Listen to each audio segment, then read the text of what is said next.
बच्चा पारी, this is Vibhuti Khare, your science educator. Welcome to our channel science club by Vibhuti ma'am. और आज के इस लेक्चर में हम कंटिन्यू करने जा रहे हैं क्लास 10th बायोलॉजी का फर्स्ट चैप्टर लाइफ प्रोसेसेस।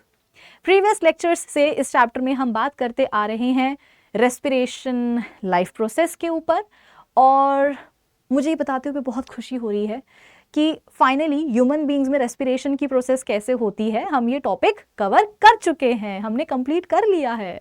सबसे पहले हमने हमारा शानदार सा रेस्पिरेटरी सिस्टम पढ़ा था, फिर ब्रीदिंग का मैकेनिज्म समझा था, फिर सेलुलर रेस्पिरेशन उसके टाइप्स को हमने समझा था। इतना सब कुछ पढ़ करके जो है हमें ये समझ में आया था कि हाँ भाई ह्यूमन बीइंग्स में रेस्पिरेशन की प्रोसेस कैसे होती है, तो वो हो गया है। इसका मतलब क्या ये टॉपिक भी फिनिश कर लिया हमने? नहीं, अभी तो हमने प्लांट्स के ऊपर भी तो बात करनी है ना बेटा। प्लांट्स में रेस्पिरेशन की प्रोसेस कैसे होती है आज हमें वो सीखना है। उसके अलावा आपकी एनसीईआरटी बुक बोलती है कि भाई अपार्ट फ्रॉम ह्यूमन बीइंग्स कुछ दूसरे एनिमल्स भी होते हैं, जैसे कि फिशेस, फ्रॉग्स, अर्थवॉर्म। भाई इनमें भी तो रेस्पिरेशन होगा, तो कैसे होगा, क्यों होगा, मतलब क्यों तो नहीं, कैसे होगा, उसके बारे में आपकी एनसीईआरटी थोड़ी बहुत बातें बताती हैं, तो वो भी मैं आपको एक्सप्लेन करूंगी। ज़्यादा नहीं, लेकिन जितनी एनसीईआरटी में है उतना तो मैं पढ़ाऊंगी, ठीक है।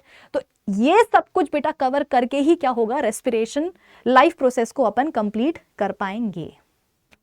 ऑलराइट, तो बस यही है आज के हमारे लेक्चर का टारगेट कि प्लांट्स में और जो दूसरे एनिमल्स हैं उनमें रेस्पिरेशन को समझ करके इस प्रोसेस को अपन फिनिश कर देंगे। तो फिर टारगेट तो बता ही दिया है, आ जाओ अपन इसी को अचीव करने के लिए शुरू करते हैं आज का हमारा सेशन, ठीक है। चलो शुरुआत कहाँ से होती है, चलो अपन ग्रीन प्लांट्स से शुरुआत करते हैं। सबसे पहले समझेंगे कि भाई प्लांट्स में रेस्पिरेशन की प्रोसेस कैसे होती है। अब कहीं ना कहीं ये सुन करके तुम्हें लग रहा होगा कि अरे भाई जब ह्यूमन बीइंग्स में रेस्पिरेशन की प्रोसेस को समझने की बारी आई थी तो सबसे पहले हमने हमारा रेस्पिरेटरी सिस्टम समझा था, फिर ब्रीदिंग का मैकेनिज्म समझा था, फिर सेलुलर रेस्पिरेशन समझा था। ओफो, अब प्लांट्स में भी वही सब चीज़ें दोबारा से पढ़नी पड़ेंगी, बड़ी मुसीबत है। तो एक खुशी की बात तुमको मैं पहले ही बता दूं बेटा, बात यह है कि हमारे प्लांट्स में ना रेस्पिरेशन की जो प्रोसेस है वो इतनी कॉम्प्लेक्स नहीं होती है। मतलब अगर आप ह्यूमन बीइंग से कंपेयर करोगे ना तो प्लांट्स में, ग्रीन प्लांट्स में रेस्पिरेशन की जो प्रोसेस है वो इतनी ज़्यादा कॉम्प्लिकेटेड नहीं होती है, ईजी होती है इनफैक्ट। भाई जैसे कि अगर हम अपनी बात करें, इंसानों की बात करें, तो हमने सबसे पहले अपना रेस्पिरेटरी सिस्टम देखा था, है ना। मतलब आप ये समझो ना कि हमारे पास तो क्या है, एक अलग से सिस्टम है, respiratory system for the process of respiration. तो प्लांट्स बोलते हैं कि अरे भैया हमें नहीं चाहिए है, हमें ऐसा कोई सिस्टम नहीं चाहिए है, हम तो बेसिक चीज़ों से ही क्या कर लेंगे, रेस्पिरेशन की प्रोसेस कर लेंगे। क्यों जो है चीज़ों को इतना कॉम्प्लिकेट करना, सिंपल रखो ना। तो प्लांट्स बोलते हैं कि भैया बच्चों को जो है पढ़ाई में दिक्कत ना हो, उनके लिए आसानी हो, इसलिए हमें ये रेस्पिरेटरी सिस्टम नहीं चाहिए है, हम तो बेसिक चीज़ों से ही क्या करेंगे, रेस्पिरेशन की प्रोसेस को कर लेंगे। तो ये बात सुन के तुम्हें अच्छा लगा कि नहीं लगा? भाई खुशी की बात हुई कि नहीं हुई कि जो ह्यूमन बीइंग्स में तुमने पढ़ा है उतना नहीं पढ़ना है तुम्हें, प्लांट्स में कम ही पढ़ना है, ठीक है। चलो आ जाओ फिर शुरू करते हैं प्लांट्स में रेस्पिरेशन की प्रोसेस को। अब बेटा देखो बेसिक कॉन्सेप्ट तो वही रहेगा, मैंने ये तो बोल दिया कि प्लांट्स में इतनी कॉम्प्लिकेटेड प्रोसेस नहीं होती है रेस्पिरेशन की, लेकिन इसका मतलब ये नहीं है कि प्लांट्स में रेस्पिरेशन कुछ अलग तरीके से होगा, नहीं। अभी आपको समझ में आएगा कि मैं ये स्टेटमेंट क्यों बोल रही हूँ, लेकिन मेरी बात को बेटा समझने की अभी कोशिश करो कि जो बेसिक कॉन्सेप्ट है रेस्पिरेशन का वो तो ह्यूमन बीइंग्स और प्लांट्स में सेम ही रहेगा। जैसे कि ह्यूमन बीइंग्स में मैंने आपको पढ़ाया था कि रेस्पिरेशन एक कॉम्प्लेक्स प्रोसेस होती है और उसको दो कंपोनेंट्स मिलकर के बनाते हैं। वो दो कंपोनेंट्स कौन से होते थे बेटा? Cellular respiration and breathing. ये दोनों मिल करके क्या करते थे, रेस्पिरेशन की एंटायर प्रोसेस को बनाते थे, है ना। तो प्लांट्स में भी बेटा वही कॉन्सेप्ट चलेगा कि cellular respiration and gaseous exchange. यहां पर अपन ब्रीदिंग टर्म नहीं लेंगे, ब्रीदिंग टर्म होता है ह्यूमन बीइंग्स के लिए, ठीक है। अभी हम बात कर रहे हैं प्लांट्स की। तो cellular respiration and gaseous exchange, ये दोनों प्रोसेसेस मिल करके या ये दोनों कंपोनेंट्स मिल करके क्या करते हैं, प्लांट्स में रेस्पिरेशन की प्रोसेस को बनाते हैं। तो यहां पर मैं लिख दूं कि इन प्लांट्स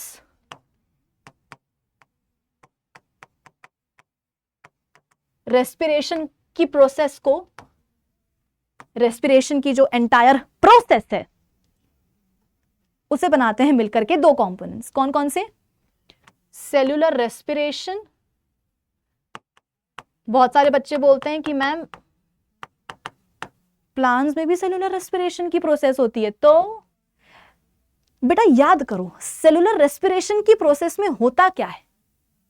सेल के अंदर ग्लूकोज आता है, सेल के अंदर ऑक्सीजन आती है। तो ग्लूकोज और ऑक्सीजन सबसे पहले सेल के अंदर कहां आ गए? साइटोप्लाज्म में आ गए। जैसे ही साइटोप्लाज्म में ऑक्सीजन आई और उसने ग्लूकोज को देखा, वो उसके पीछे पड़ जाती है उसको तोड़ने के लिए। और लिटरली बेटा जो ऑक्सीजन है वो कई हद तक ग्लूकोज को तोड़ भी देती है। किसमें? पायरुवेट में। ग्लूकोज का एक मॉलिक्यूल टूटता है पायरुवेट के दो मॉलिक्यूल्स में। अब वो जो दो पायरुवेट के मॉलिक्यूल्स बने वो अपनी जान बचा करके छुप जाते हैं कहां? माइटोकॉन्ड्रिया के अंदर जाकर के, कि भैया ये जो पागल ऑक्सीजन है ये तो बिल्कुल तोड़ देगी अगर इससे दूर नहीं भागे गए तो। उनको ढूंढते ढूंढते ऑक्सीजन भी माइटोकॉन्ड्रिया के अंदर पहुंच जाती है और जहां उसको मिले दो पायरुवेट के मॉलिक्यूल्स, उसने बोला कि बेटा अब कहां जाओगे बच्चों, बच करके तुमको हम अभी जाके बताते हैं। और ऑक्सीजन क्या करेगी? माइटोकॉन्ड्रिया के अंदर ही उन दोनों पायरुवेट मॉलिक्यूल्स को कंप्लीटली तोड़ देगी, जिससे कि बन जाएगी कार्बन डाइऑक्साइड गैस, बनेगा पानी और निकलेगी एनर्जी। और उसी एनर्जी को हम क्या करते हैं? इस्तेमाल करते हैं। बॉडी के सेल्स इस्तेमाल करते हैं अलग अलग फंक्शंस और एक्टिविटीज को परफॉर्म करने के लिए, हैं? यही अपन ने पढ़ा था सेल्यूलर रेस्पिरेशन में। तो बेटा एक बात बताओ, अगर एनर्जी की रिक्वायरमेंट इंसान को है, इंसान की बॉडी के सेल्स को है, तो एनर्जी की रिक्वायरमेंट क्या प्लांट्स को नहीं होगी? क्या उनके सेल्स को नहीं होगी? अरे बिल्कुल होगी भाई। एनर्जी की डिमांड ऑब्वियसली एक एनिमल की बॉडी में ज्यादा होती है।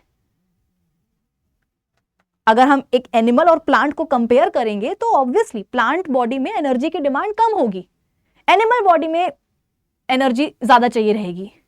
लेकिन माना कि कम लग रही है एनर्जी प्लांट में, लेकिन लग तो रही ही है ना। तो उस एनर्जी की डिमांड को बेटा पूरा करने के लिए, फुलफिल करने के लिए प्लांट की जो बॉडी के जो सेल्स हैं उनको भी सेल्यूलर रेस्पिरेशन करना पड़ेगा। अपन ने फोटोसिंथेसिस पढ़ी है ना प्लांट्स में। कितने अपन शान से कहते थे कि भाई प्लांट्स जो होते हैं, जो अपने ग्रीन प्लांट्स होते हैं, वो अपना खाना अपनी बॉडी में खुद ही सिंथेसाइज कर लेते हैं। तो बेटा अगर घर में खाना बना है, मम्मी ने रोटी बनाई है, मम्मी ने दाल चावल बनाए हैं, तो उसको लोग खाएंगे कि नहीं खाएंगे? अगर ग्रीन प्लांट जो है कोई सा, उसकी बॉडी में उसने फोटोसिंथेसिस करी है, खाना बनाया है, गुल्लू बनाया है, ग्लूकोज बनाया है, अरे तो दादा वो ग्लूकोज इस्तेमाल भी तो होगा ना, उस ग्लूकोज को यूटिलाइज भी तो किया जाएगा प्लांट बॉडी में, उसके सेल्स में, कि नहीं कि बस बना बना के रख लिया, कोई खाने वाला है नहीं, ऐसा नहीं होता। तो प्लांट बॉडी में भी सेल्यूलर रेस्पिरेशन की प्रक्रिया होती है बेटा। इस चक्कर में मत पड़ना कि मैम हमें तो लगता था कि बस हमें में होती है। अरे भाई जिस भी ऑर्गेनिज्म की बॉडी में एनर्जी की डिमांड आ रही होगी तो उसको फुलफिल करने के लिए ये तो होगी ना, ठीक है। तो cellular respiration and gaseous exchange,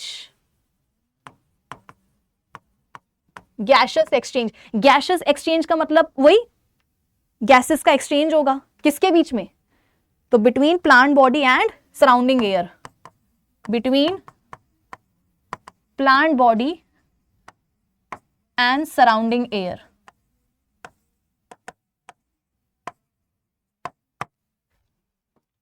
तो ये दोनों बेटा प्रोसेसेस मिल करके क्या करेंगी? प्लांट बॉडी में रेस्पिरेशन की प्रोसेस को करेंगी। Cellular respiration and gaseous exchange किसके बीच में होगा? प्लांट बॉडी और उसकी सराउंडिंग एयर के बीच में होगा, ठीक है। इसके बारे में तो थोड़ा बहुत आपको पहले से ही आइडिया है, और थोड़ा बहुत क्यों, ये टॉपिक मैं पढ़ा चुकी हूं, तो तुम्हें पूरा पूरा आइडिया होना चाहिए। और तुम्हें मैंने अभी रिवाइज भी तो करवा दिया कि सेल के साइटोप्लाज्म में आ जाएगा गुल्लू, मतलब ग्लूकोज, ठीक है। पहुंच जाएगी ऑक्सीजन, जैसे ही दिखेगा ग्लूकोज को, नहीं सॉरी, जैसे ही ऑक्सीजन को दिखेगा कौन? ग्लूकोज, वो जाएगी उसके पीछे उसको तोड़ने के लिए, तोड़ भी देगी, पूरा नहीं तोड़ पाएगी लेकिन हाँ थोड़ा बहुत तो तोड़ देगी। एक ग्लूकोज के मॉलिक्यूल को वो तोड़ देगी पायरुवेट के दो मॉलिक्यूल्स में, फिर वही मॉलिक्यूल्स वही जान बचा करके भागेंगे, छुपेंगे जाके माइटोकॉन्ड्रिया में, वहां भी पहुंच जाएगी ऑक्सीजन और इस बार उनको पूरा ही तोड़ देगी इनटू कार्बन डाइऑक्साइड, वाटर, और निकलेगी ढेर सारी एनर्जी, ब्ला ब्ला ब्ला, है ना। तो इसके बारे में तो आपको ऑलरेडी आइडिया है, ये भी मैं आपको एक बार और रिवाइज करवा दूंगी, लेकिन अभी मैं चाहती हूँ कि अपन फोकस करें इस चीज के ऊपर कि प्लांट बॉडी और उसकी सराउंडिंग एयर के बीच में गैसियस एक्सचेंज कैसे होता है, ये अपन समझ लेते हैं। अगर ये समझ में आ गया ना बेटा तुमको, मतलब आ ही जाएगा, तो बाकी तो सब इजी है, बहुत ही इजी है। ठीक है, चलो तो अब अपन फोकस करते हैं इस चीज के ऊपर कि प्लांट बॉडी और उसकी सराउंडिंग एयर के बीच में गैसियस एक्सचेंज कैसे होता है, और इसके लिए हमें बात करनी होगी प्लांट से। अब आप बोलोगे कि मैम प्लांट बॉडी में भी तो अलग अलग पार्ट्स होते हैं, कौन से पार्ट से बात करनी है? तो भाई हम बात करेंगे लीव्स से। एक ग्रीन प्लांट की जो उसकी पत्तियां होती हैं, हमें उन पत्तियों से ही बात करनी है। आप बोलोगे कि मैम क्यों पत्तियों से ही क्यों?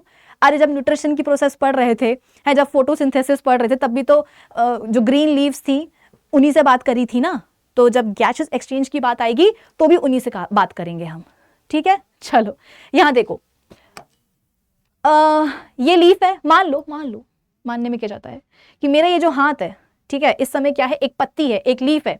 तो आपको इसके दो सरफेसेस दिखेंगे, एक ये वाला एक ये वाला। ठीक है, ये अपर सरफेस ये लोअर सरफेस। अपर और लोअर दोनों ही सरफेसेस पर जो एक कवरिंग पाई जाती है बेटा, उसको अपन क्या बोलते हैं? याद करो, पढ़ा चुकी हूं मैं, एपिडर्मिस। देखो डर्मिस का मतलब होता है स्किन, ठीक है, और स्किन के भी ऊपर जो पाई जाए, डर्मिस मतलब स्किन, और स्किन के ऊपर भी जो पाई जाए दैट इज एपिडर्मिस। मतलब एपी जो, देखो मैं बताती हूं तुम्हें, एपिडर्मिस, डर्मिस मतलब स्किन और एपी मतलब ऊपर।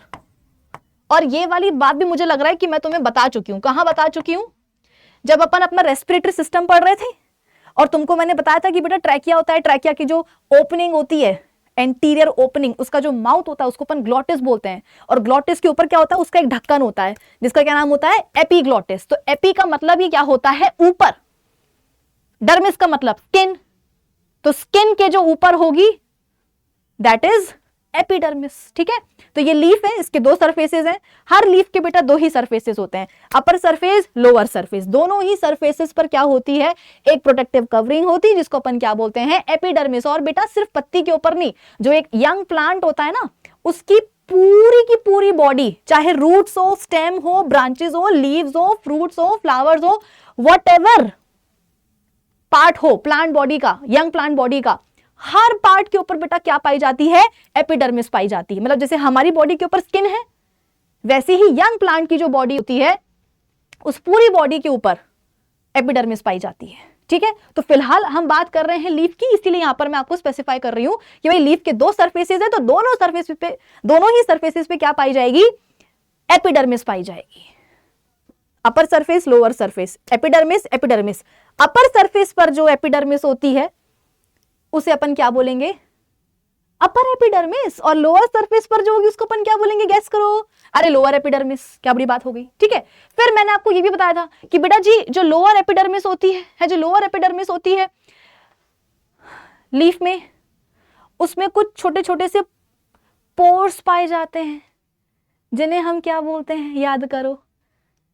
अरे छेद होते हैं ना लोअर एपिडर्मिस में लीफ की, उसको क्या बोलते हैं? उनको क्या बोलते हैं अपन? उन पोर्स को, उन छेदों को स्टोमेटा बोलते हैं। ठीक है, जैसे कि मुझे पैर में ना लग गई है, तो मुझसे जो है ज्यादा चला नहीं जा रहा है, पर कोई बात नहीं। तो ये लीफ हो गई। मान लो कि अभी तुम्हें क्या दिख रहा है बेटा? लीफ का जो लोअर सरफेस है वो दिख रहा है। तो लोअर सरफेस पर जो लोअर एपिडर्मिस होती है उस पर कुछ छेद पाए जाते हैं, और इन्हीं छेदों को अपन क्या बोलते हैं? इन्हीं पोर्स को अपन क्या बोलते हैं बेटा? स्टोमेटा बोलते हैं। क्या बोलते हैं? स्टोमेटा बोलते हैं। ठीक है, अब देखो वही वाली बात है कि माना कि तुम्हारे घर में गेट है, लेकिन इसका मतलब ये तो नहीं है कि वो पूरे टाइम खुला रहेगा, कि हम बिल्डर ने गेट बना के दिया है, पापा ने इतने सारे पैसों में घर खरीदा है, घर में गेट आया है तो उसको हम खोल के रखेंगे। अरे बेटा खोल के रखोगे तो कोई भी इंसान मुंह उठा करके तुम्हारे घर के अंदर आ जाएगा। अगर तुम्हारे घर में छोटा बच्चा हो या कोई पेट हो तुम्हारे घर में है, तो बच्चों की और जो डॉग्स होते हैं उनकी तो आदत ही होती है कि जैसे ही गेट खोलो सबसे पहले बाहर निकल के भागते हैं। तो अगर गेट है तो इसका मतलब ये नहीं है कि तुम पूरा टाइम उसको खुला रखोगे। या अगर गेट है तो पूरे टाइम उसको बंद करके रखोगे कि गेट हमारा, मर्जी हमारी, हम तो पूरे टाइम लगा के रखेंगे। बाहर जो है तुम्हारी मम्मी खड़ी है, वो बोल रही कि बेटा गेट खोल, तुम बोलोगे नहीं मम्मी गेट है बंद रहेगा। अरे कहने का मतलब ये कि अगर घर में गेट है तो उसको टाइम टाइम पर खोलना भी जरूरी है और बंद करना भी जरूरी है। इसी तरीके से ये जो लोअर एपिडर्मिस पर बेटा जो छेद पाए जाते हैं, जो पोर्स पाए जाते हैं, जिनको अपन स्टोमेटा बोलते हैं, इनका खुलना भी जरूरी है और इनका बंद होना भी जरूरी है। ये नहीं कि लीफ बोलेगी कि भाई my life my rules, leaf बोलेगी कि भाई मेरे लोअर सरफेस पर जो लोअर एपिडर्मिस है वहां पर छेद पाए जा रहे हैं, स्टोमेटा पाए जा रहे हैं, तो वो हमेशा ओपन ही रहेंगे। नहीं, पूरे टाइम ओपन नहीं रह सकते हैं। तो लीफ ने बोला कि अच्छा मतलब बंद करके रखना है कि ठीक है हम बंद करके रखेंगे परमानेंट। तो हम बोलेंगे नहीं भैया अगर छेद हैं तो कुछ ना कुछ तो उनका सिग्निफिकेंस होगा ना प्लांट बॉडी में, तभी तो बनाए हैं नेचर ने।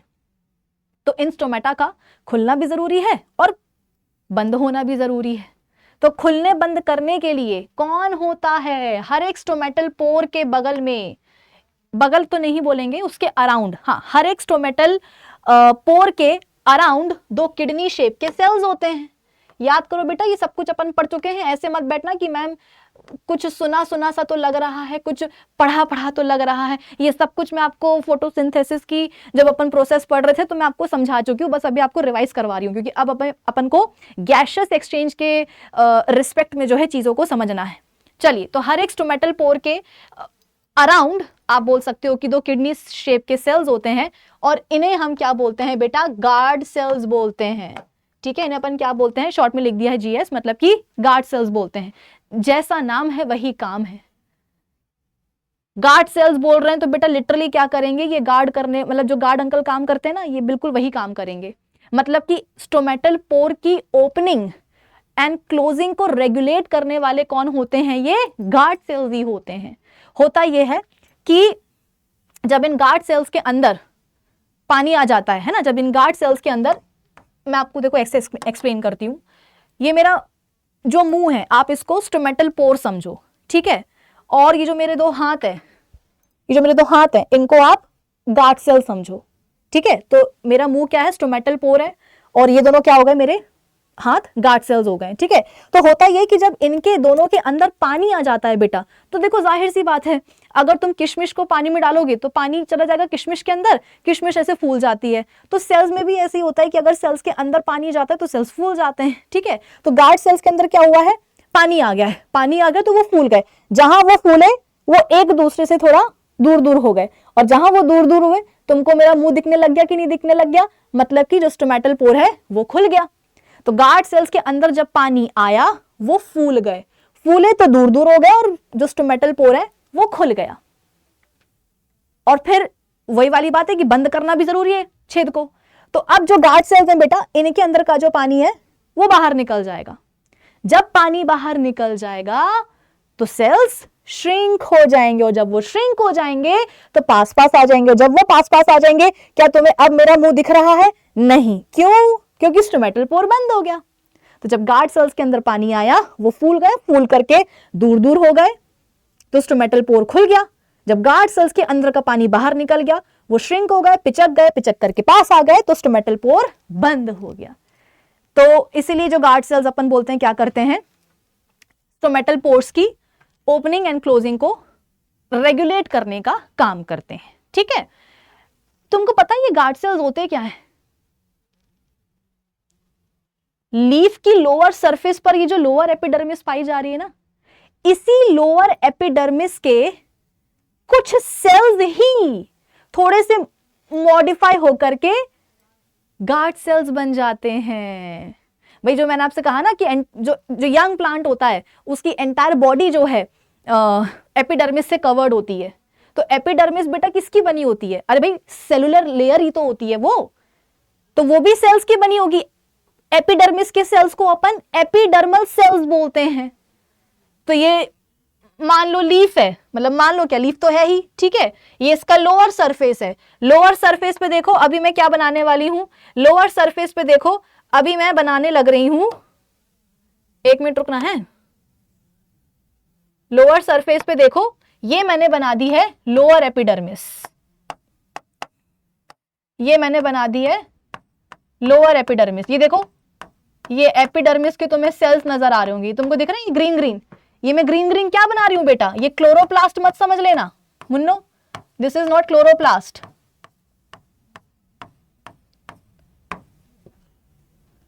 ये लोअर एपिडर्मिस के एपिडर्मल सेल्स हैं, एपिडर्मल सेल्स हैं।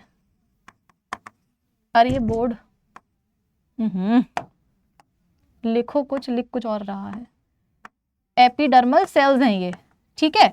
और इन्हीं एपिडर्मल सेल्स में से कुछ सेल्स क्या होते हैं, मॉडिफाई हो जाते हैं। वो बोलते हैं कि आम जिंदगी कौन जिए, हम तो मेंटोस जिंदगी जिएंगे। और वही मॉडिफाई होकर के क्या बन जाते हैं, गार्ड सेल्स बन जाते हैं, ठीक है।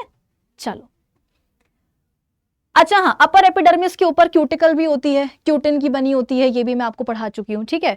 तो लीफ हो गई, upper surface, lower surface, upper epidermis, lower epidermis. Lower epidermis पर क्या है, स्टोमेटा है, गार्ड करने के लिए गार्ड सेल्स हैं, वो सब हो गया।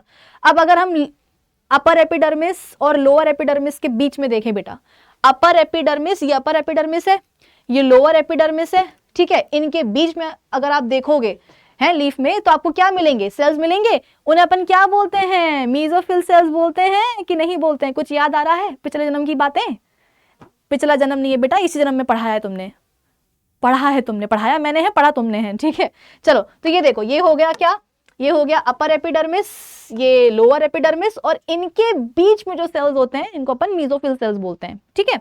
मीजोफिल सेल्स भी आप बोल सकते हो कि दो तरह के होते हैं। अपर एपिडर्मिस के नीचे यहां पर देखो आपको लंबे लंबे सेल्स नजर आ रहे होंगे, यहां पर आपको देखो इलोंगेटेड सेल्स नजर आ रहे होंगे, लंबे लंबे सेल्स।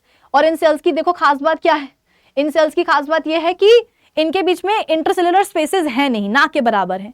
इन्हें अपन क्या बोलते हैं, इनको अपन पेलिसेड मीजोफिल सेल्स बोलते हैं, इनको अपन पेलिसेड मीजोफिल सेल्स बोलते हैं, ठीक है। इनके नीचे अगर आप देखोगे, मतलब लोअर एपिडर्मिस के साइड है ना, लोअर एपिडर्मिस के साइड, तो यहां पर आपको कुछ राउंड ओवल शेप के सेल्स नजर आएंगे, ठीक है ना, ये वाले, ये देखो, ये इनको अपन स्पॉन्जी मीजोफिल सेल्स बोलते हैं। मतलब कहने का मतलब ये है कि अपर एपिडर्मिस, लोअर एपिडर्मिस, इन दोनों के बीच में जो सेल्स हैं लीफ में, वो मीजोफिल सेल्स ही हैं, लेकिन इनको भी अपन ने दो अलग अलग उसमें बांट दिया है। अपर एपिडर्मिस के नीचे जो लंबे लंबे सेल्स हैं, इलोंगेटेड जो सेल्स हैं, जिनके बीच में इंटरसेलुलर स्पेसेस ना के बराबर है, उन्हें हम पेलिसेड मीजोफिल सेल्स बोलते हैं। इनके नीचे यानी कि लोअर एपिडर्मिस की तरफ आपको राउंड ओवल शेप के सेल्स नजर आएंगे, और देखो इनके बीच में इंटरसेलुलर स्पेसेस हैं, इन्हें अपन स्पॉन्जी मीजोफिल सेल्स बुलाते हैं, ठीक है। चलो अच्छा, हाँ, इनकी एक और खास बात होती है कि ये जो स्पॉन्जी मीजोफिल सेल्स हैं, ये जो पेलिसेड मीजोफिल सेल्स हैं, इनके साइटोप्लाज्म में होता है क्या, ढेर सारा क्लोरोप्लास्ट, ठीक है। क्लोरोप्लास्ट है यानी कि अंदर क्या है, ढेर सारा क्लोरोफिल पिगमेंट है। तो बस वही पिगमेंट तो क्या करेगा, सबसे पहले फोटोसिंथेसिस की शुरुआत करेगा, लाइट रिएक्शन की शुरुआत करेगा। क्लोरोफिल पिगमेंट क्या करता है बेटा, जो रोशनी आ रही होती है सूर्य से, लाइट एनर्जी को क्लोरोफिल पिगमेंट ट्रैप करता है, ठीक है। फिर वो लाइट एनर्जी कन्वर्ट होती है केमिकल एनर्जी में। केमिकल एनर्जी क्या करेगी, पानी को जाकर के तोड़ेगी इनटू हाइड्रोजन एंड ऑक्सीजन। अब वो जो हाइड्रोजन है बेटा, वो जाकर के बाहर, बाहर मतलब कहां, सेल के बाहर नहीं। जैसे कि मान लो कि ये क्या है, ये एक मीजोफिल सेल है, ये कलर तुमको दिख रहा है, हाँ दिख तो रहा है। मान लो ये एक मीजोफिल सेल है, ठीक है, और ये हो गया क्या, इसका पूरा साइटोप्लाज्म,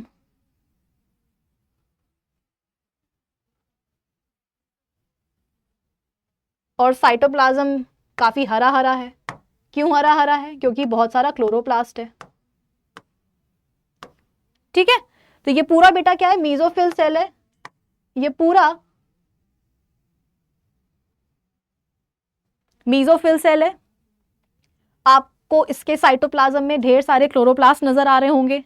ये क्लोरोप्लास्ट भी देखो आपको ग्रीन कलर के दिख रहे हैं। क्यों ग्रीन कलर के दिख रहे हैं बेटा, क्योंकि इन क्लोरोप्लास्ट में क्या भरा हुआ है, क्लोरोफिल पिगमेंट भरा हुआ है। याद करो अपन पढ़ चुके हैं कि थैलेकॉइड्स होते हैं, डिस्क लाइक स्ट्रक्चर्स होते हैं, जो एक दूसरे के ऊपर बंडल्स में ऐसे आकर के अरेंज हो जाते हैं, ठीक है। हर एक बंडल को अपन क्या बोलते हैं, ग्रैनम बोलते हैं, याद आ रहा है, ये देखो अगर एक क्लोरोप्लास्ट का व्यू मैं आपको क्लोजअप से ऐसे दिखाऊं तो हर एक क्लोरोप्लास्ट में क्या होगा बेटा, सबसे पहले तो हाँ मेम्ब्रेन तो उसकी होगी ऑब्वियसली ठीक है, उसके अलावा कुछ डिस्क लाइक स्ट्रक्चर्स होंगे, एक दूसरे के ऊपर अरेंज हो जाएंगे, बंडल बना लेंगे, ठीक है। इन डिस्क लाइक स्ट्रक्चर्स को अपन क्या बोलते हैं, थैलेकॉइड्स बोलते हैं।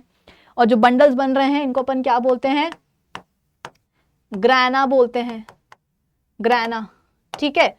और इन्हीं थैलेकॉइड्स में बेटा क्या पाया जाता है, क्लोरोफिल पिगमेंट पाया जाता है। इन्हीं में ही क्या पाया जाएगा, थैलेकॉइड्स में क्लोरोफिल पिगमेंट पाया जाएगा, ठीक है। यहां पर आप बोल सकते हो कि यहां पर ये ग्लूकोज बैठा हुआ है, सॉरी ग्लूकोज नहीं, कार्बन डाइऑक्साइड गैस, ठीक है, कार्बन डाइऑक्साइड गैस बैठी हुई है। अच्छा, कार्बन डाइऑक्साइड गैस कहां से आई है, अब बेटा खेल शुरू होता है। सराउंडिंग एयर में क्या है, कार्बन डाइऑक्साइड ज्यादा है, ठीक है।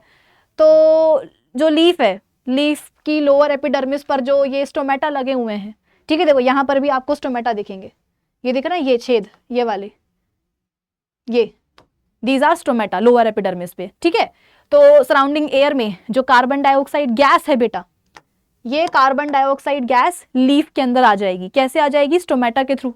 ये देखो, इन स्टोमेटा से कार्बन डाइऑक्साइड गैस जो है वो अंदर जा रही है, ठीक है, ये देखो घुस गई।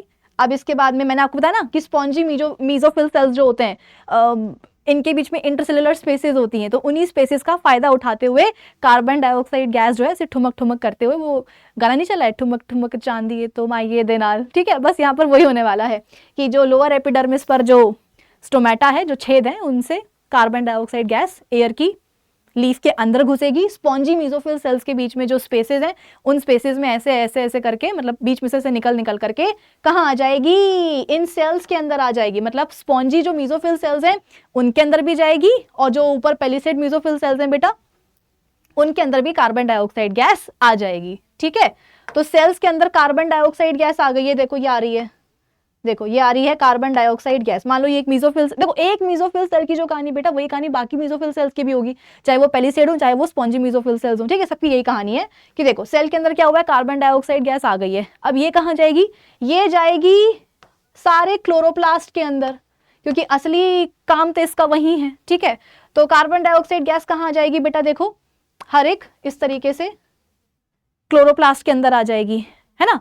और कहाँ, तो ये जो आपको पूरा स्पेस दिख रहा है बेटा क्लोरोप्लास्ट में, इसको अपन क्या बोलते हैं, स्ट्रोमा बोलते हैं ना, इसको अपन स्ट्रोमा बोलते हैं, इसको अपन क्या बोलेंगे, स्ट्रोमा। तो स्ट्रोमा में क्या आ गई है, कार्बन डाइऑक्साइड गैस आ गई है, ठीक है। चलो अब क्या होगा, वही थैलेकॉइड्स में क्या है, क्लोरोफिल पिगमेंट है, वो पिगमेंट क्या करेगा, लाइट एनर्जी को ट्रैप करेगा, कन्वर्ट होगी वो केमिकल एनर्जी में, केमिकल एनर्जी पानी को तोड़ेगी इनटू हाइड्रोजन एंड ऑक्सीजन, ठीक है। ये मतलब जो कुछ भी हुआ वो थैलेकॉइड्स के अंदर हुआ, है ना। अब जो हाइड्रोजन बनी है बेटा, वो कहाँ आ जाएगी, वो आ जाएगी बाहर, थैलेकॉइड्स के बाहर आ जाएगी, ये नहीं कि सेल के बाहर निकल जाएगी, नहीं, हाइड्रोजन आ जाएगी थैलेकॉइड्स के बाहर, कहाँ, स्ट्रोमा में। स्ट्रोमा में उसको कौन मिलेगा, कार्बन डाइऑक्साइड, बस वो जा करके उसके ऊपर चिपक जाएगी, है ना। तो आप बोलोगे कि कार्बन डाइऑक्साइड का रिडक्शन हो गया, क्यों, किसी भी सब्सटेंस में अगर हाइड्रोजन का एडिशन हो जाए तो वो उसका रिडक्शन कहलाता है। तो थैलेकॉइड्स में जो केमिकल एनर्जी ने पानी को तोड़ा, हाइड्रोजन गैस बनी, वो गैस स्ट्रोमा में आ गई, वहां पे आकर के कार्बन डाइऑक्साइड के ऊपर जाकर के वो चिपक जाएगी, और क्या बन जाएगा, C6H12O6 ग्लूकोज बन जाएगा। कहां बन गया ग्लूकोज बेटा, ये जितने भी क्लोरोप्लास्ट दिख रहे हैं आपको, भाई एक मीजोफिल सेल की जो कहानी है वो सारे मीजोफिल सेल्स की कहानी है, जो एक क्लोरोप्लास्ट की कहानी है वही कहानी बाकी क्लोरोप्लास्ट की भी होगी। तो इन क्लोरोप्लास्ट के आप बोल सकते हो कि स्ट्रोमा में अल्टीमेटली क्या बन गया, ग्लूकोज बन गया, गुल्लू बन गया। अब देखो क्या होगा, ये जो गुल्लू है बेटा, ठीक है, ये जो गुल्लू है, मान लो इतने सारे क्लोरोप्लास्ट में जो ग्लूकोज बना है, अब वो ग्लूकोज कहाँ होगा बेटा, वो बाहर निकलेगा, कहाँ, भाई जिंदगी भर तो ग्लूकोज क्लोरोप्लास्ट में नहीं बना रहेगा ना, वो बाहर निकलेगा, कहाँ बाहर, तो वो आ जाएगा सेल के साइटोप्लाज्म में, ठीक है। ये देखो ये ग्लूकोज कहाँ आ गया है, ये आ गया है बाहर। थैलेकॉइड्स मतलब ये जो अपने क्लोरोप्लास्ट हैं, जो क्लोरोप्लास्ट हैं, इनसे निकल करके ग्लूकोज कहाँ आ गया है, बाहर आ गया है, सेल्स के साइटोप्लाज्म में आ गया है। अच्छा एक चीज और, जब ये फोटोसिंथेसिस चल रही थी तो पानी टूटा था, हाइड्रोजन में और ऑक्सीजन में। ऑक्सीजन तो सॉरी जो हाइड्रोजन है वो तो इस्तेमाल हो गई। कहाँ इस्तेमाल हो गई? अरे हाइड्रोजन ही तो थैलेकॉइड से निकल करके स्ट्रोमा में आई ना, और जाकर के चिपक गई कार्बन डाइऑक्साइड के ऊपर, तो गुल्लू बन गया। तो इसका काम तो हो गया, लेकिन व्हाट अबाउट दिस ऑक्सीजन? तो प्लांट बोलेंगे कि अरे यार ये जो ऑक्सीजन है ये तो हमारे लिए अभी इतनी खास है नहीं, इसको बाहर निकालो। ठीक है, तो अब ये जो ऑक्सीजन है बेटा, जिस तरीके से carbon dioxide gas mesophyll cells के अंदर आई थी ना, उसी तरीके से ये ऑक्सीजन गैस मेसोफिल सेल से बाहर निकलेगी। कैसे? अभी ये सब कहाँ है? ऑक्सीजन कहाँ है बेटा? थैलेकॉइड्स के अंदर है। भाई कहाँ हुई है लाइट रिएक्शन? कहाँ हुई है? पानी कहाँ स्प्लिट हुआ है? थैलेकॉइड्स में ही हुआ है। तो ऑक्सीजन गैस कहाँ है? थैलेकॉइड्स में ही है। बाहर आ जाएगी, कहाँ जाएगी? स्ट्रोमा में आ जाएगी। स्ट्रोमा से आप बोल सकते हो कि और बाहर आ जाएगी, मतलब कि अल्टीमेटली जो ऑक्सीजन गैस है बेटा वो क्लोरोप्लास्ट से ही बाहर निकल जाएगी। ठीक है, ऑक्सीजन जो है वो क्लोरोप्लास्ट से ही बाहर निकल जाएगी। कहाँ आ जाएगी? साइटोप्लाज्म में आ जाएगी। यहां से भी वो बाहर निकल जाएगी, मतलब वो सेल के भी बाहर निकल जाएगी। वो बोलेगी कि मेरी अगर इज्जत नहीं तो मैं यहाँ पर नहीं रुकूंगी। ठीक है, तो थैलेकॉइड से बाहर निकली, स्ट्रोमा में आ गई, स्ट्रोमा से बाहर निकली मतलब क्लोरोप्लास्ट से बाहर निकल गई। कहाँ आ गई? साइटोप्लाज्म में आ गई। उसने साइटोप्लाज्म को भी छोड़ दिया, मतलब वो सेल के भी क्या हो गई बेटा? बाहर निकल आई है। अब सेल के बाहर निकल आई है, जैसे कि मान लो कि ये वाला सेल है, हम इसकी बात कर रहे हैं। ठीक है, जो एक सेल की कहानी वही बाकी सारे सेल्स की भी है, पर अभी हम फोकस कर रहे हैं ये वाले सेल पर। ठीक है, तो इससे क्या हुआ है? Carbon dioxide sorry oxygen gas जो है बेटा वो बाहर निकल आई है, बाहर निकल आई है। अब यहाँ पर जो स्पेसेस है, इंटरसेलुलर स्पेसेस जो हैं, बस उनसे ऐसे ठुमक ठुमक के, उनके जो बीच में जो रास्ता है, जो गलियां हैं, उनसे निकल निकल के ठुमक ठुमक के क्या होगा? ये स्टोमेटा से बाहर निकल आएगी। यानी कि स्टोमेटा से क्या हुआ था? सराउंडिंग एयर से कार्बन डाइऑक्साइड गैस अंदर गई थी, और इन्हीं स्टोमेटल पोर्स से, स्टोमेटा से जो अंदर मेसोफिल सेल्स के अंदर जो ऑक्सीजन बनी, वो ऑक्सीजन इन्हीं स्टोमेटा से क्या होगी? बाहर निकल जाएगी। तो ये गैसियस एक्सचेंज हो गया कि नहीं हो गया प्लांट बॉडी और सराउंडिंग एयर के बीच में? कि सराउंडिंग एयर से प्लांट बॉडी ने क्या करा? कार्बन डाइऑक्साइड ली और बदले में क्या दे दी? ऑक्सीजन दे दी। तभी तो हम लोग सब क्या करते हैं, जा करके बोलते हैं कि भाई पेड़ पौधों के आसपास जो है ना घूमना चाहिए, बैठना चाहिए, क्योंकि ऑक्सीजन रिलीज करते हैं। वही ऑक्सीजन हम इनहेल करेंगे तो बॉडी के लिए अच्छा होगा, फ्रेश ऑक्सीजन हमें मिलेगी, लाइक दैट। ठीक है, अब मेरी बात सुनो बेटा, यहां पर जो ग्लूकोज बना था फोटोसिंथेसिस की प्रोसेस जब चली थी क्लोरोप्लास्ट में, तो गुल्लू बन गया था, ग्लूकोज बन गया था। अब वो गुल्लू कहाँ आएगा? क्लोरोप्लास्ट से बाहर निकल करके देखो साइटोप्लाज्म में आ गया। अब बेटा साइटोप्लाज्म में ये वही वाली बात है ना कि खाना बना है घर में तो उसको कोई खाएगा नहीं क्या? बिल्कुल खाएगा। अब ये जो ग्लूकोज बना है बेटा, इसका भी तो इस्तेमाल किया जाएगा। कैसे इस्तेमाल किया जाएगा? तो अब जो है जरूरत पड़ेगी ऑक्सीजन की। अब जरूरत पड़ेगी प्लांट सेल को किसकी? ऑक्सीजन की। प्लांट सेल बोलेगा कि भैया ऑक्सीजन चाहिए है, हमें क्या चाहिए है? ऑक्सीजन चाहिए है। क्यों? क्योंकि वही ऑक्सीजन क्या करेगी? इस ग्लूकोज को तोड़ेगी। तो आप बोलोगे कि मैम अभी अभी तो ऑक्सीजन को बाहर निकाला गया, वो बेचारी बेइज्जत होकर के, जलील होकर के बाहर निकली है, हैं? तो अब क्या होगा? तो बेटा होता यह है कि प्लांट भी बहुत स्मार्ट होता है। जितनी यहां पर फोटोसिंथेसिस में ऑक्सीजन बन रही होती है ना, उसमें से थोड़ी सी ऑक्सीजन को वो अपने पास रख लेता है पटा करके कि सुनो ऑक्सीजन, बाकियों को जाने दो, तुम रह जाओ। तो यहां से बेटा जितनी ऑक्सीजन बाहर निकली है, ठीक है, पूरी ऑक्सीजन जो बनी थी फोटोसिंथेसिस में, वो पूरी बाहर नहीं जाएगी। मैक्सिमम अमाउंट आप बोल सकते हो कि ऑक्सीजन का बाहर निकल जाएगा, लेकिन लिटिल बिट अमाउंट जो है ऑक्सीजन का वो सेल्स के अंदर ही रहेगा, क्योंकि उसका काम है। क्या काम है भाई? यही तो क्या करेगी? ग्लूकोज को तोड़ेगी। और जब ये ग्लूकोज को तोड़ेगी तो क्या बनेगा? कार्बन डाइऑक्साइड गैस, पानी, और बनेगी एनर्जी। इसी एनर्जी के लिए तो बेटा फोटोसिंथेसिस हुई थी, वरना फोटोसिंथेसिस होती क्यों? इसी एनर्जी के लिए फोटोसिंथेसिस हुई थी। ठीक है, तो एनर्जी बन गई। अब इस एनर्जी को एटीपी बनाने के लिए इस्तेमाल किया जाएगा, वो अलग बात है, वो समझा दूंगी मैं आपको अलग से। ठीक है, पानी का इस्तेमाल हो जाएगा, या ट्रांसपिरेशन से स्टोमेटा से बाहर निकालना हो तो वो भी हो जाएगा। वो प्लांट बॉडी पर डिपेंड करता है कि उसको कितना पानी बाहर निकालना है, व्हाटएवर। अब यहां पर देखो, यहां पर क्या हो रहा है? कार्बन डाइऑक्साइड गैस बन रही है। यहां पर क्या हो रहा है? कार्बन डाइऑक्साइड गैस बन रही है। तो आप बोलोगे कि मैम कार्बन डाइऑक्साइड गैस बन रही है तो अब क्या होगा? अरे कुछ नहीं होगा बेटा, इस कार्बन डाइऑक्साइड गैस को जो है फोटोसिंथेसिस में इस्तेमाल कर लिया जाएगा। मतलब प्लांट बॉडी देखो कितनी स्मार्ट होती है, सराउंडिंग एयर से कार्बन डाइऑक्साइड ले ली, ठीक है, और सेलुलर रेस्पिरेशन जो चल रहा है प्लांट सेल्स में, उसमें जो कार्बन डाइऑक्साइड गैस बन रही है उसको भी क्या कर रहे हैं प्लांट सेल्स इस्तेमाल कर रहे हैं फोटोसिंथेसिस में। यानी कि अपने अंदर जो कार्बन डाइऑक्साइड गैस बन रही है वो, और बाहर से भी सराउंडिंग एयर से भी वो कार्बन डाइऑक्साइड को लेकर के क्या करते हैं, फोटोसिंथेसिस परफॉर्म करते हैं। और बेटा ये जो बातें अभी चल रही है ना, ये दिन की चल रही है, ये डे टाइम की चल रही है, क्योंकि फोटोसिंथेसिस डे टाइम में ही होता है भाई। जब तक लाइट एनर्जी नहीं आएगी, क्लोरोफिल ट्रैप किसको करेगा? रात में तुम बोलोगे कि फोटोसिंथेसिस होगी, नहीं होगी, क्योंकि लाइट नहीं आ रही है, लाइट एनर्जी नहीं आ रही है, तो फिर कन्वर्जन किसका होगा? पानी को तोड़ेगा कौन? तो ये जो बात चल रही बेटा, ये डे टाइम की चल रही है, जब धूप आ रही है धरती पर और लीव्स के ऊपर आकर के गिर रही है। ठीक है, कि ऑक्सीजन जो है, sorry, carbon dioxide gas surrounding air से क्या होगा, अंदर जाएगी और ऑक्सीजन गैस बाहर निकलेगी। ठीक है, लेकिन जो पूरी ऑक्सीजन गैस बन रही है फोटोसिंथेसिस में वो नहीं जाएगी, थोड़ी बहुत ऑक्सीजन जो है वो सेल्स के अंदर रह जाएगी। मैक्सिमम अमाउंट जो है वो बाहर निकल जाएगा, लेकिन थोड़ी बहुत ऑक्सीजन जो है वो सेल्स के अंदर रह जाएगी, क्योंकि उसको क्या करना है, फिर सेलुलर रेस्पिरेशन करवाना है, ग्लूकोज को तोड़ना है। आगे बात समझ में? चलो अब हम बात करते हैं बेटा रात के समय की। यहां पे मैं लिख देती हूं डे टाइम हो गया। अब हम बात करते हैं नाइट टाइम की। नाइट टाइम में क्या हो रहा है बेटा? लाइट एनर्जी आ रही है क्या? लाइट एनर्जी आ रही है क्या?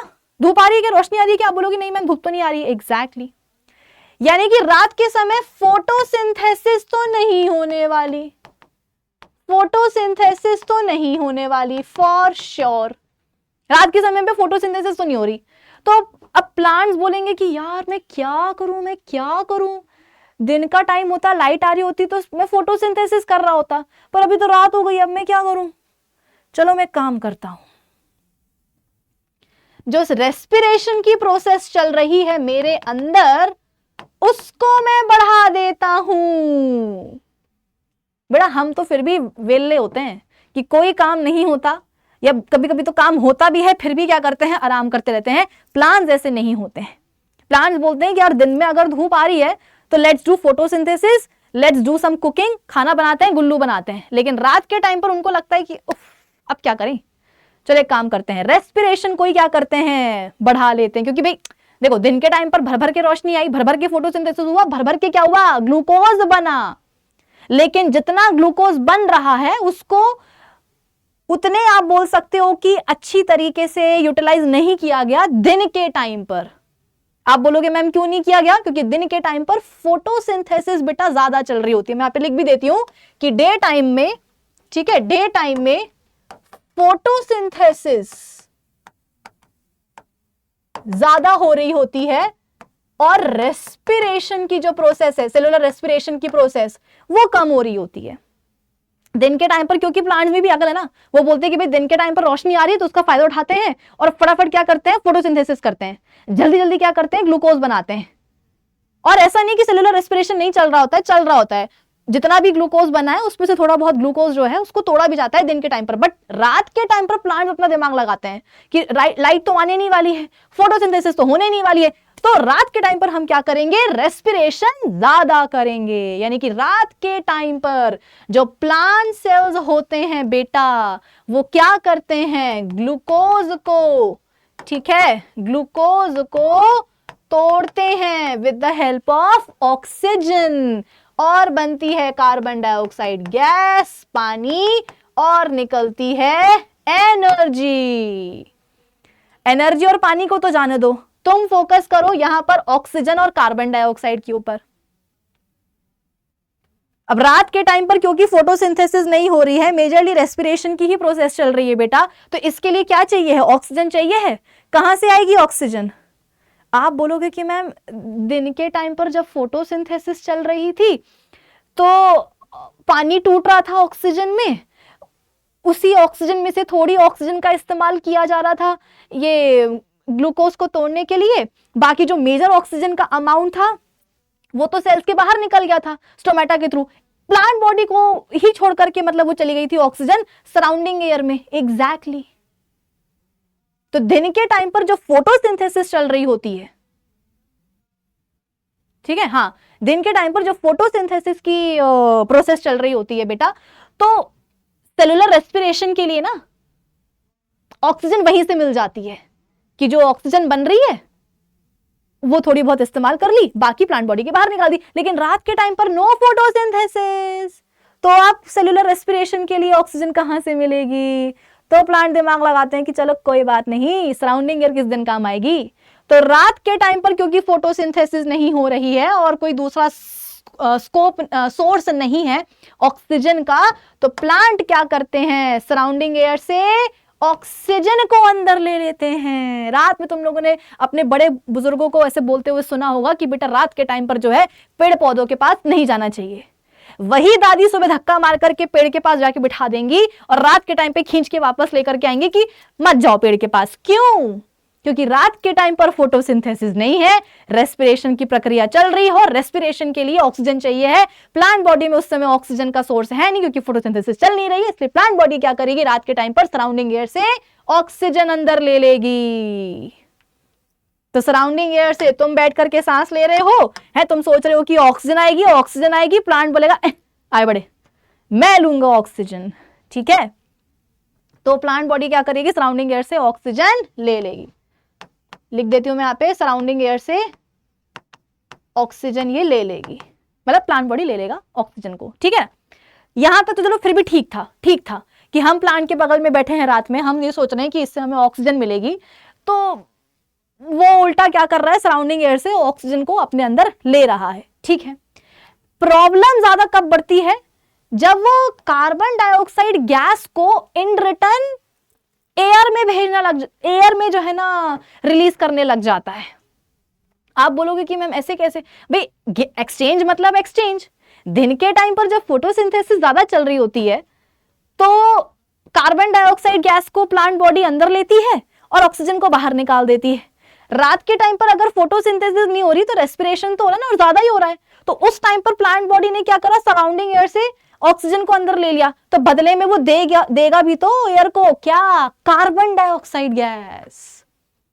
तो रेस्पिरेशन के टाइम पर जो कार्बन डाइऑक्साइड गैस बन रही है उसको प्लांट बॉडी क्या करती है, भाई प्लांट बॉडी में ये जो सेल्स हैं, है ना, जो मीजोफिल सेल्स हैं, इनमें सेलुलर रेस्पिरेशन की प्रोसेस चल रही है। रात के टाइम पर फोटोसिंथेसिस हो नहीं रही है, रेस्पिरेशन चल रहा है, तो कार्बन डाइऑक्साइड गैस बन रही है। वही कार्बन डाइऑक्साइड गैस बेटा क्या होगी, सेल्स के बाहर निकलेगी, सेल्स के बाहर निकलेगी, और सेल्स के बाहर कहां, अल्टीमेटली स्टोमेटा से होते हुए वो गैस बाहर ही आ जाएगी सराउंडिंग एयर में very sorry, carbon dioxide gas आ जाएगी सराउंडिंग एयर में, कार्बन डाइऑक्साइड गैस आ जाएगी। वहां बैठा कौन है, वहां हम बैठे हुए हैं, प्लांट के पास हम बैठे थे कि हाँ फ्रेश एयर मिलेगी, फ्रेश एयर, दिन में भी फ्रेश एयर, रात में भी फ्रेश एयर। उल्टा हो रहा है, अब जो गैस जो निकल रही है प्लांट बॉडी से वो कार्बन डाइऑक्साइड निकल रही है, ले रहा है ऑक्सीजन, दे रहा है कार्बन डाइऑक्साइड। आप बोलोगे कि मैम जब दिन के टाइम पर फोटोसिंथेसिस चल रहा था तब तो ऐसा नहीं था। भाई दिन के टाइम पर फोटोसिंथेसिस हो रही थी तो रेस्पिरेशन भी चल रही थी, कम चल रही थी पर हो तो रही थी, तो कार्बन डाइऑक्साइड गैस तो उस समय भी प्रोड्यूस हो रही थी, लेकिन तब तो प्लांट बॉडी ने उसको सराउंडिंग एयर में रिलीज नहीं किया। अब क्यों कर रहा है, क्योंकि बेटा दिन के टाइम पर रेस्पिरेशन के साथ साथ फोटोसिंथेसिस भी चल रही थी, और फोटोसिंथेसिस में कार्बन डाइऑक्साइड की जरूरत होती है। तो रेस्पिरेशन के टाइम पर जब दिन में हो रहा था रेस्पिरेशन, तो उस टाइम पर जो कार्बन डाइऑक्साइड गैस निकली थी उस गैस को सेल्स ने इस्तेमाल कर लिया था कि हाँ भैया कार्बन डाइऑक्साइड गैस निकली, इसमें चिपका देंगे हाइड्रोजन, बन जाएगा ग्लूकोज। इनफैक्ट दिन के टाइम पर तो कार्बन डाइऑक्साइड गैस ज्यादा चाहिए होती, तभी तो प्लांट क्या करता है, सराउंडिंग एयर से भी ले लेता है। लेकिन रात में क्योंकि फोटोसिंथेसिस हो ही नहीं रही है, तो कार्बन डाइऑक्साइड गैस का प्लांट करेगा क्या, ये बोलेगा कि भैया फोटोसिंथेसिस तो हो नहीं रही है, लाइट एनर्जी आ नहीं रही है, केमिकल एनर्जी बन नहीं रही है, पानी टूट नहीं रहा है, हाइड्रोजन ही नहीं है, तो जाके चिपकाएंगे कार्बन डाइऑक्साइड में किसको, है ही नहीं हाइड्रोजन गैस। तो इस समय कार्बन डाइऑक्साइड गैस क्या हो गई, प्लांट बॉडी के लिए वेस्ट हो गई कि अभी तो इसका कोई काम नहीं है, काम नहीं तो बाहर निकालो। तो बस रात के टाइम पर क्योंकि फोटोसिंथेसिस नहीं है, सिर्फ और सिर्फ सेलुलर रेस्पिरेशन है, तो इस टाइम पर प्लांट्स क्या करेंगे, सराउंडिंग एयर से ऑक्सीजन लेंगे और बदले में निकालेंगे कार्बन डाइऑक्साइड गैस अपने स्टोमेटा के थ्रू। तो इसीलिए बोलते हैं कि भैया रात में नहीं जाओ, सुबह दिन में बैठ जाओ प्लांट के पास, जब तक रोशनी है, जब तक फोटोसिंथेसिस चल रही है। रात और शाम के टाइम पर नहीं जाना चाहिए क्योंकि उल्टा चल रहा होता है गैसियस एक्सचेंज। ठीक है, चलिए, तो यही चीज तुमको मुझे समझानी थी कि भाई रेस्पिरेशन जो है प्लांट्स में सेलुलर रेस्पिरेशन से बनता है और गैसेस एक्सचेंज से बनता है। तो गैसेस एक्सचेंज कैसे हो रहा है प्लांट बॉडी और सराउंडिंग एयर के बीच में, ये तुमको मैंने समझा दिया है। सेलुलर रेस्पिरेशन भी तुमको पता ही है, मैं समझा चुकी हूं। चलो अब अपन बेटा बात करते हैं और आगे की। Since the aerobic respiration pathways requires presence of oxygen, aerobic organisms must have a mechanism to ensure continuous supply of oxygen. The photosynthetic process in green plants need carbon dioxide and release oxygen. The exchange of gases occurs through stomata. Similarly, the respiratory gaseous exchange also occurs through stomata. During day time, release of oxygen in photosynthesis may be used in the aerobic respiration. At night, when there is no photosynthesis, utilization of oxygen and elimination of carbon dioxide occurs through stomata. कि रात के time पे जब photosynthesis नहीं हो रही है तो ऑक्सीजन का इस्तेमाल किया जाएगा और स्टोमेटा के थ्रू कार्बन डाइऑक्साइड को निकाला जाएगा। इनफैक्ट द प्लांट्स रिलीज, ये तुम्हारी एनसीईआरटी की लाइन है, the plants release carbon dioxide during night when there is no photosynthesis and release of oxygen during day time when photosynthesis consumes carbon dioxide. ठीक है, अब देखो यहां पर एटीपी के बारे में आपको पता चला बेटा। एटीपी मतलब कि हम बोलते हैं ना कि जो एनर्जी बनती है सेलुलर रेस्पिरेशन के प्रोसेस में, उस एनर्जी को एटीपी बनाने में इस्तेमाल किया जाता है। अब एटीपी एक्चुअली होता क्या है बेटा, ये एक मॉलिक्यूल है एडेनोसिन ट्राइफॉस्फेट। ठीक है, ये एक ऐसा मॉलिक्यूल है जिसमें कि फॉस्फेट के 3 ग्रुप जुड़े होते हैं। ठीक है, एटीपी क्या है, एक मॉलिक्यूल है जिसमें कि फॉस्फेट के 3 ग्रुप्स जुड़े होते हैं। अब होता क्या है, एक होता है एडीपी एडेनोसिन डाइफॉस्फेट, ये भी एक मॉलिक्यूल है जिसमें कि फॉस्फेट के 2 ग्रुप्स जुड़े होते हैं, एडेनोसिन डाइफॉस्फेट, यानी कि डाई मतलब 2, तो इस मॉलिक्यूल में फॉस्फेट के 2 ग्रुप्स जुड़े होते हैं।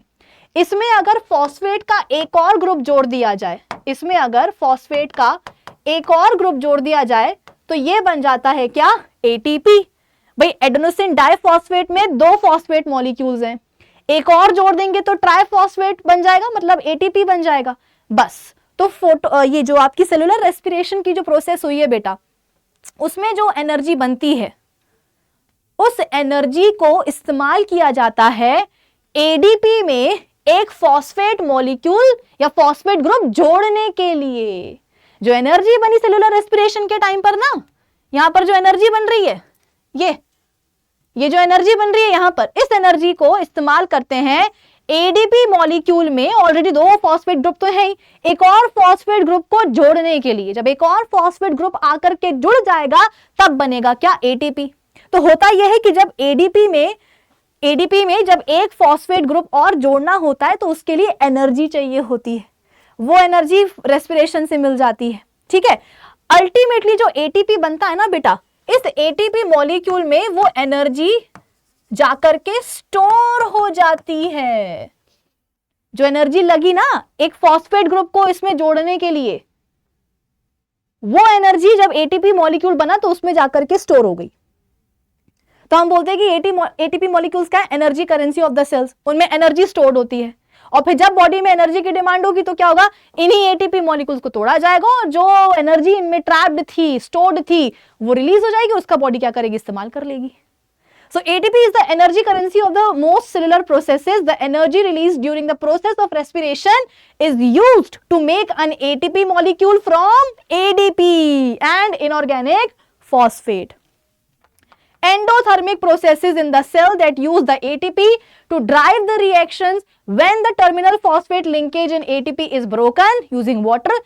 जब एटीपी मॉलिक्यूल टूटेगा तो एनर्जी रिलीज होगी कितनी, तो जब एक एटीपी का मॉलिक्यूल टूटता है तो 30.5 kilo joules per mole of energy release होती है।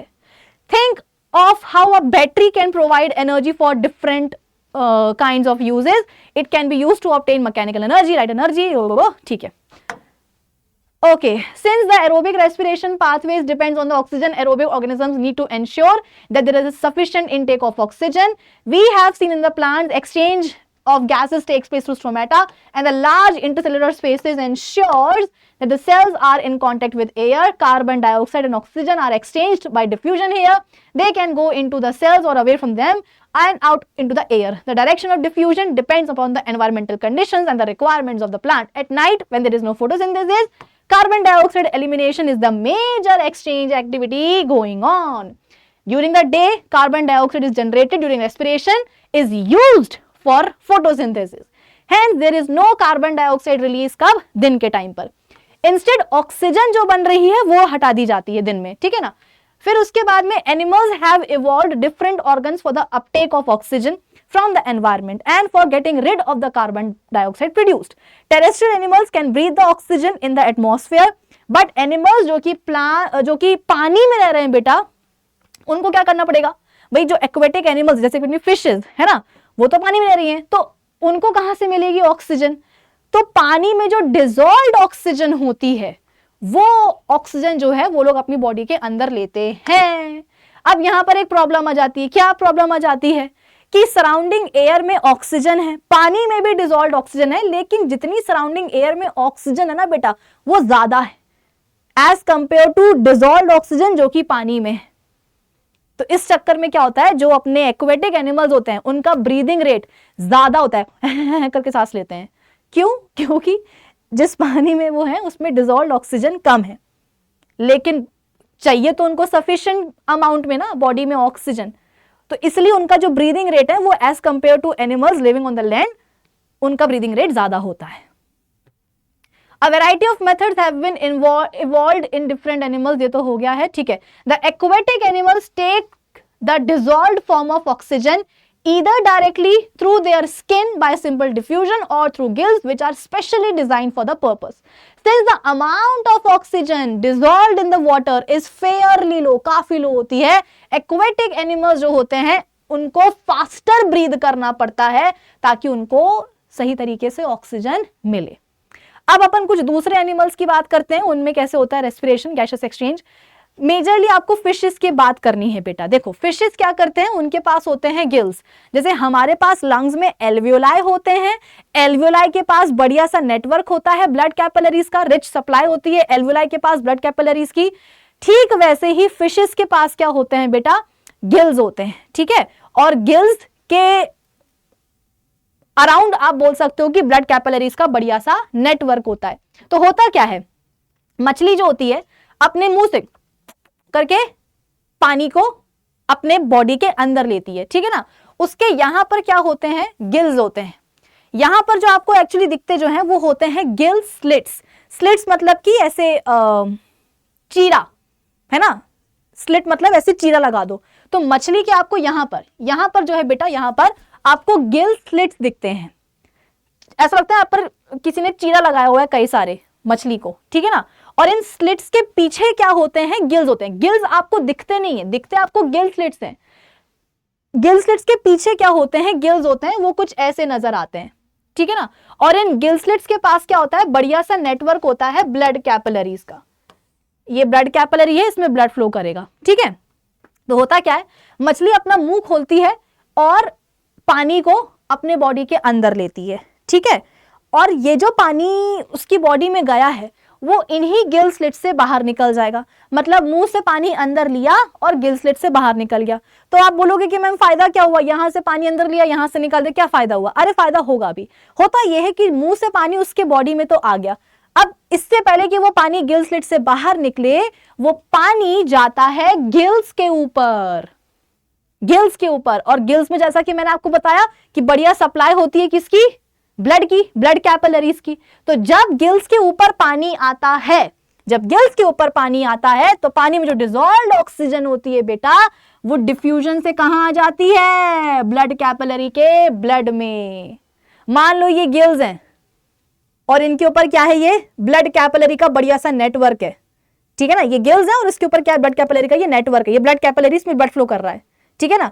तो अब इन गिल्स के ऊपर जैसे ही पानी आएगा, पानी में जो डिसॉल्व्ड ऑक्सीजन होगी वो डिफ्यूजन से कहां आ जाएगी, इस कैपिलरी के ब्लड में आ जाएगी. और ब्लड में जो कार्बन डाइऑक्साइड गैस है वो डिफ्यूजन से क्या होगा, बाहर निकल करके आ जाएगी. किस में आ जाएगी, गिल्स के ऊपर जो पानी आया है ना उस पानी में चली जाएगी. तो पानी में जो डिसॉल्व्ड ऑक्सीजन थी वो आ गई ब्लड में, और ब्लड में जो कार्बन डाइऑक्साइड थी वो चली गई कहां, गिल्स में. गिल्स के ऊपर जो पानी आया उसमें. अब जब पानी गिल स्लिट से बाहर निकलेगा तो उसमें कार्बन डाइऑक्साइड गैस होगी, ऑक्सीजन तो गिल्स ने ले ली है। ठीक है, so fishes for example take in water through their mouth and force it past the gills. The large surface of gills is lined with blood capillaries where the dissolved oxygen is taken up by the blood and carbon dioxide is released into the external water. Terrestrial organisms including human beings take up oxygen present in the air. This oxygen is absorbed by such organs which have an increased surface area lined up with blood capillaries for the exchange of gases. सही बात है, देखो हम जो surrounding air में जो बेटा oxygen है जो उसको अपन अपनी बॉडी के अंदर ले रहे हैं, तो हम ये मेक श्योर करते हैं कि वो ऑक्सीजन ऐसे ऑर्गन के पास जाए जिसका सरफेस एरिया जो है अब्जॉर्प्शन के लिए अच्छा खासा हो, और उस सरफेस एरिया के पास क्या हो, ब्लड कैपिलरीज का नेटवर्क हो। हमारे बॉडी में भी अल्टीमेटली जो ऑक्सीजन है बेटा लंग्स में कहां जाती है, एल्वियोलाई में जाती है। क्यों? क्योंकि एल्वियोलाई के पास होता है ब्लड कैपिलरीज का नेटवर्क, ताकि ब्लड और एल्वियोलाई के बीच में गैसेस एक्सचेंज हो पाए। These organs are usually placed inside the body just to protect the absorbing surface. Body के अंदर ही होते हैं ये, है ना। Examples of some specific organs of gaseous exchange in the different animals are skin. जो अपने वो मेंढक होते हैं बेटा, मेंढक, ठीक है, मेंढक, अर्थवर्म, ठीक है, ये क्या करते हैं, ये अपनी स्किन से भी गैसेस एक्सचेंज कर लेते हैं। मतलब मेंढक, देखो जो अर्थवर्म है वो तो गैसेस एक्सचेंज अपनी स्किन से ही करेगा, सराउंडिंग एयर से ऑक्सीजन ले लेगा और कार्बन डाइऑक्साइड अपनी बॉडी की स्किन से बाहर निकाल देगा। मेंढक भी ऐसी करता है। मेंढक के पास ऑल्दो आप बोल सकते हो कि होते हैं, लंग्स भी होते हैं, ठीक है ना, और लंग्स का भी वो ऐसा नहीं कि लंग्स का इस्तेमाल नहीं करेगा, वो भी करेगा, बट कभी कभी वो अपनी स्किन का भी इस्तेमाल करता है। ठीक है, या आपने कभी मेंढक को ऐसे देखा है कि वो अपना ये जो थ्रोट है इसका कभी फूल रहा है, पिचक रहा है, फूल रहा है, पिचक रहा है। जब भी आप कभी किसी मेंढक को, फ्रॉग को, उसके थ्रोट को ऐसे फूलते हुए, पिचकते हुए, फूलते हुए, पिचकते हुए देखो, समझ जाना वो क्या कर रहा है, लंग्स के थ्रू रेस्पिरेशन कर रहा है, ब्रीदिंग कर रहा है। अभी आपको देखो इसका ये फूला दिख रहा होगा, कुछ देर बाद ये पिचक जाएगा, फिर फूलेगा, फिर पिचकेगा। तो ये जो है ये बेसिकली क्या कर रहा है, अपने लंग्स के थ्रू मतलब गैसेस एक्सचेंज कर रहा है, ब्रीदिंग कर रहा है। ओके, तो गैसेस एक्सचेंज इन फिशेस कैसे होती है बेटा, गिल्स के थ्रू होती है। अर्थवर्म यूज करते हैं अपनी skin, frog skin and lungs दोनों का इस्तेमाल करते हैं। इंसेक्ट्स के पास क्या होता है, इलैबोरेट ट्रैकियल सिस्टम होता है गैसेस एक्सचेंज के लिए, और ह्यूमन बींग्स क्या करते हैं, लंग्स का इस्तेमाल करते हैं। सो दैट्स इट गाइज, आज के सेशन के लिए बस इतना ही। आज हमने रेस्पिरेशन टॉपिक को कर लिया है फिनिश, फाइनली फिनिश कर लिया। अब अगले लेक्चर से हम बात करेंगे सर्कुलेटरी सिस्टम की। तो मिलते हैं अपने अगले लेक्चर में, तब तक के लिए सेशन अच्छा लगा हो तो लाइक करेगा, शेयर करेगा और चैनल को सब्सक्राइब करके भी जाइएगा। मिलते हैं नेक्स्ट वीडियो में, बाय बाय।